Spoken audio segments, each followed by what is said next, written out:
तन ढकने को कपड़ा नहीं, बस एक मैली फटी पुरानी सी पैंट, बाल बिखरे, पसीने में तरबतर शरीर। इस तरह गर्मियों की चटकती धूप में सड़क की खुदाई करना 12 साल के एक बच्चे के लिए रोज की बात थी। लेकिन वो दिन हर रोज से कुछ अलग था। अधिक के स्कूल के एक दोस्त ने उसे बताया कि स्कूल में रिजल्ट आया है। ये सुनकर अधिक सोच में पड़ गया। वो रिजल्ट के लिए परेशान नहीं था, वो परेशान था क्योंकि उसके पास स्कूल जाने के लिए कोई कपड़े नहीं थे। स्कूल गए थे आप उस दिन?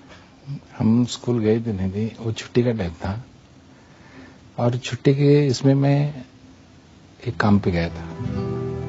दोपहर को जब हमारे हाथ में पेमेंट आया तो उसमें मैंने थोड़े पैसे लिए और पुराने बाजार में से मैंने शर्ट और पैंट खरीदा और शाम को जाके मैं अपना रिजल्ट लेके आया। उसमें आपने टॉप किया था? टॉप किया था। इतनी गरीबी थी घर में? बहुत गरीबी थी। जिंदगी में कुछ भी नहीं बचा ऐसा गरीबी का जो सहन करना है। सब लोग सब कुछ सहन किया है। कुछ बताना चाहेंगे उन दिनों का? एक दिन हमारे घर में हमारे भाई ने 5 रुपए लेके आए थे। तो उस दिन की बात थी कि पूरे दिन में खाने के लिए कुछ भी नहीं था। 5 रुपए हमारे हाथ में थमाए और कहा जाके थोड़ा सा चावल लेके आओ तो आज रात के लिए सबके लिए खाना हो जाएगा। बारिश का मौसम था, हम वो 5 रुपए लेके हाथ में चले थे। तो मेरी उम्र तो करीबन 10 साल की हो रहेंगी। तो जब हम बाजार में गए तो वो बारिश में छाता और थैला हाथ में पकड़ के कहा मालूम नहीं गुम हो गया 5 रुपया। वो 5 रुपया गुम हो गया। उसी दिन रात को हमारी पूरी फैमिली पानी पी के सोई। ये वो पेंटिंग की क्लास में भी आपकी पिटाई हुई थी? हाँ, पेंटिंग की क्लास में मेरी पिटाई हो गई थी। मैं ड्राइंग तो अच्छा बनाता था लेकिन वो उसका पेंटिंग करने के लिए मेरे पास पेंटिंग बॉक्स नहीं था।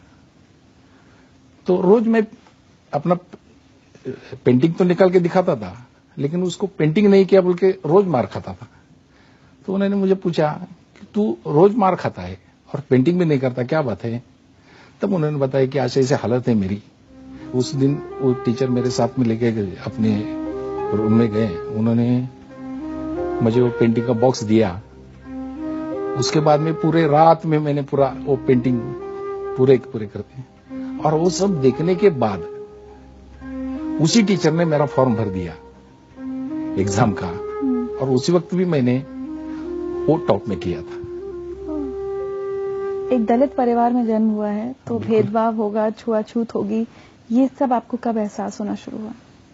वैसे स्कूल में एक बार हमारे भावल गुरुजी थे, वो हमें बाहर दूर बिठाया करते थे, बाहर बिठाया करते थे, क्लास के बाहर। क्लास के बाहर। और वो दूर से छड़ी मारते थे हमें। और वो हमें मारने के लिए वो जो छड़ी थी वो अलग थी, अलग थी और बाकी बच्चों के लिए छड़ी अलग थी। कुछ तस्वीरें दिखाते हैं आप।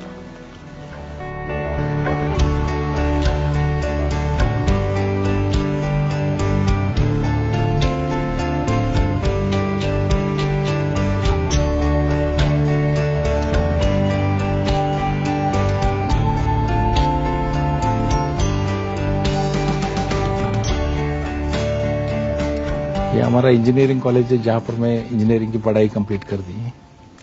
लेकिन इंजीनियरिंग करते करते आप इसी कॉलेज के बाहर ठेला लगाते हैं, उस बारे में बताइए। उस वक्त ऐसा था कि इंजीनियरिंग कॉलेज की वैसी पढ़ाई करने का वैसी मेरी इतनी हैसियत नहीं थी। वहां बाहर हमने मेरे दोस्त के साथ एक ठेला लगाया था। वहां सुबह सुबह हर रोज चाय और भजिया बनाते थे और जो हमारे कॉलेज के स्टूडेंट थे वो लोग आते थे हमारे साथ। वो जो पढ़ते थे वो भी लड़के थे, वो सब लोग भजिया चाय हमारे पास से लेते थे। ये सब करने के बाद उसमें जो बचता था वही खाने का और कॉलेज को निकल जाने का। खाने के लिए तो फिर ऐसा मेस लगाने का इसके लिए तो पैसा ही नहीं था। उसमें से जो भी पैसा मिलता था वो पैसे के ऊपर ही हमने अपना कॉलेज पूरा किया। उतना आपकी आमदनी हो जाती थी? होती थी, बिल्कुल होती थी। और कॉलेज में जाने के बाद आपने जिंदगी में पहली बार जूते पहने थे? हाँ, वो मुझे चप्पल भी याद है। वो पाकीज़ा कंपनी का ऐसा नारंगी कलर, वो कलर का स्लीपर था। वो पहला स्लीपर मेरी जिंदगी के अंदर मैंने अब एसएससी पास होने के बाद कॉलेज जाने के बाद पहना। वो चप्पल ही आपने पहली बार कॉलेज में पहनी थी? कॉलेज में पहली बार, जिंदगी में पहली बार चप्पल पहनी मैंने। कॉलेज से निकलकर नौकरी करी? नौकरी तो मुझे जरूर चाहिए थी। चिंचोड़ में एक आईटीआई था, वो आईटीआई में इंटरव्यू के लिए चला गया। उन्होंने तुरंत बोल दिया कल से काम पे आ जाओ, 550 तनख्वाह। 550 में उस वक्त तो 550 में काफी था पैसा। उसके बाद में किर्लोस्कर कंपनी के अंदर मैंने काम शुरू किया। किर्लोस्कर कंपनी के अंदर 2 साल में काम कर दिया।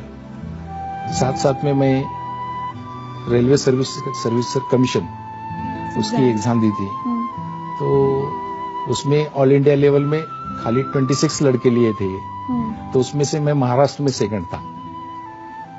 उसके अंदर रेलवे की तरफ से डिपुटेशन पर डेपो इंचार्ज बोल के काम करता था। हाँ। उसके बाद आपने बिजनेस शुरू किया अपना? फिर 1989 में मेरा एक दोस्त मिला। वो दोस्त मुझे साथ में मिलने के बाद मैंने वो नौकरी छोड़ दी और वो एक सांगली में यूनिट स्टार्ट कर दिया। अच्छा, किस चीज का? वो शुगर फैक्ट्री के लिए मटेरियल सप्लाई करने का। अच्छा। Milk spare, boiler spare, sugar factory के लिए जो स्पेयर्स लगते हैं, इंजीनियरिंग स्पेयर्स, वो सप्लाई करने का काम मैंने शुरू किया था। लेकिन उसमें भी आपको काफी नुकसान हुआ? उसमें नुकसान हुआ बोले तो ऐसा हुआ कि मेरे दोस्त ने मेरे साथ पार्टनरशिप ही तोड़ दी। उसके बाद में वो सब छोड़ने के बाद मैं अपने वापस वही ट्रैक पे आ गया था। काफी बुरे दिन फिर से आए और मेरे सारे दोस्त लोग इकट्ठा होके बैठ गए और सब लोगों ने मिलकर मुझे एक 7 लाख रुपया इकट्ठा करके दे दिया। फिर नए सिरे से मैंने अपना काम शुरू किया। अकेले काम शुरू किया, तो आज तक पीछे मुड़ के देखा नहीं। तो अब आज की अगर मैं आपकी बात करूं तो आज आप क्या करते हैं? कितनी बड़ी आपकी कंपनी है, कितना टर्नओवर है? हमारे टोटल 4 यूनिट है। सब 4 यूनिट का मिलकर करीबन 14 से 16 करोड़ तक का बिजनेस है हमारा। चलिए, बहुत अच्छा लगा आज आपसे बात करके। हमारी तरफ से एक तोहफा है आपके लिए। मैं भी आपकी जिंदगी लाइव और आपकी पूरी टीम को आज यहाँ पर हमें बुला दिया और हमें जो आपके साथ बात करने का और सबके साथ बातें करके शेयर करने का जो मौका दिया, इसके लिए आप सभी का मैं धन्यवाद।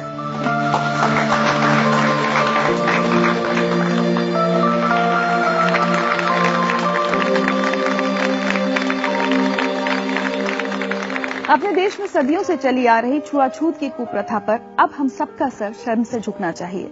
हम में से जिन लोगों को कभी दलित होने का एहसास, अपमान और लांछन नहीं झेलना पड़ा, वो शायद कभी उस कसक को नहीं समझ सकते जो उठती है उस वक्त जब आपको हर जगह एक अलग से कोने में बिठा दिया जाए। उस दर्द को नहीं जान सकते जो होता है जब आपको किसी मंदिर में जाने से रोक दिया जाए।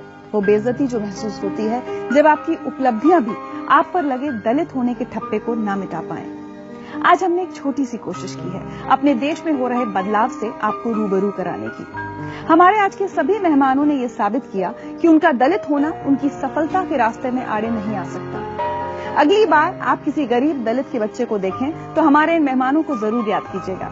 शायद उसके प्रति आपकी नजर बदल जाए, शायद आप में तिरस्कार के बजाय प्यार उमड़ आए, शायद आप उससे पल्ला झाड़ने के बजाय उसका हाथ थाम पाएं, शायद आप अपने देश में छुआछूत के इस कलंक को मिटाने में भागीदार बन पाएं।